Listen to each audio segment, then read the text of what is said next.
విజయవాడ ప్రజల కష్టాలను చూసి గుండె తరుక్కుపోతుంది. చిన్న పిల్లలు, మహిళలు, వృద్ధులు ఈ వరదల బారిన పడి ఎంత నరకం అనుభవిస్తున్నారో వారి మాటలు వింటుంటేనే మనకు అర్థమవుతుంది. కనీసం చిన్న పిల్లలకి పాలు అందటం లేదు, రోజులు తడబడి తాగేదానికి నీళ్లు అందటం లేదు. ఈ రోజు ఎంతమంది వరదల్లో కొట్టుకుపోయారో అర్థం కాని పరిస్థితుల్లో అందరూ కూడా బాధపడుతూ ఏడుస్తూ ఉన్నారు. నిజంగా ప్రజలు ఇన్ని కష్టాలు పడటానికి, ఇంతమంది ప్రాణాలు పోవటానికి ఈ రాష్ట్ర ప్రభుత్వం కారణం కాదని నేను అడుగుతున్నాను. అలాగే వైసీపీ నాయకులకు కూడా నా విన్నపం, నా విజ్ఞాపన, మీరు విమర్శించడానికంటే కూడా ఇది మనందరి ఉమ్మడి సమస్య, ఇది మన రాష్ట్ర సమస్య ఇది. సో మీరు కూడా నడుము వంచి, మీరు కూడా బయటకు వచ్చి, మీరు కూడా సహాయక చర్యల్లో పాల్గొనాలని మనస్ఫూర్తిగా కోరుకుంటా ఉన్నాను. డిప్యూటీ సీఎం గారు, పంచాయతీరాజ్ శాఖ మంత్రి గారు కనీసం తన శాఖను అప్రమత్తం చేసి ప్రజల్ని కాపాడాల్సిన బాధ్యత ఉన్నా ఈ రోజు 5 రోజుల వరకు ఆయన అసలు విజయవాడ వైపే రాలేదు. అలాగే గత 2-3 రోజులుగా నేను కనిపించట్లేదు అది ఇది అని మాట్లాడుతాను. ఒకటి చెప్తాను, ఇప్పుడు నేను వస్తే నాకు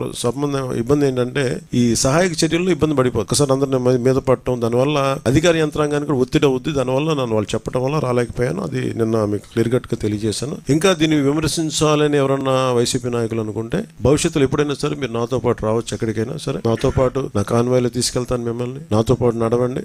ఎలా ఉంటుంది మీకు అర్థం చేసుకున్నప్పుడు అప్పుడు మీరే సలహా ఇస్తారు. చంద్రబాబు నాయుడు గారి దగ్గర నుంచి మంత్రులంతా కూడా ప్రజల్ని గాలికి వదిలేసి ఎలా నిర్లక్ష్యం వహిస్తున్నారో చూడండి. ఇప్పటికైనా వాళ్ళు కళ్ళు తెరిచి ప్రజల్ని కాపాడండి అని చేతులెత్తి నమస్కరిస్తున్నారు. గతంలో జగనన్న ఏ విధంగా వాలంటీర్ వ్యవస్థ ద్వారా, సచివాలయ వ్యవస్థ ద్వారా ప్రజలకి ఏం కావాలన్నా ఇమీడియట్ గా వాళ్ళకి అందుబాటులోకి తీసుకెళ్లటమే కాకుండా ఏదైనా ప్రకృతి వైపరీత్యం వచ్చినప్పుడు వెంటనే వాళ్ళని సురక్షితంగా కాపాడే విధంగా ఈ సచివాలయ వాలంటీర్ వ్యవస్థని ఉపయోగించుకోండి. విమర్శించే వైసీపీ నాయకత్వానికి ఎవరికైనా సరే రాష్ట్ర ప్రభుత్వం చేస్తున్న ఈ చర్యల మీద ఎవరైనా విమర్శించదలుచుకుంటే వాళ్ళందరికీ కూడా ఫస్ట్ మీరు సహాయం చేసి మాట్లాడండి. మీరు సహాయం చేసి మీరు బయటికి వచ్చి మీరు మాట్లాడి ఇళ్లలో కూర్చొని కాన్ఫరెన్స్లు పెడితే సరిపోతుంది. మీరు లోపలికి వచ్చి దిగండి మనస్ఫూర్తిగా. అలాంటి పరిస్థితులు అంటే మేము కూడా మాతో కలిసి తీసుకెళ్తాం.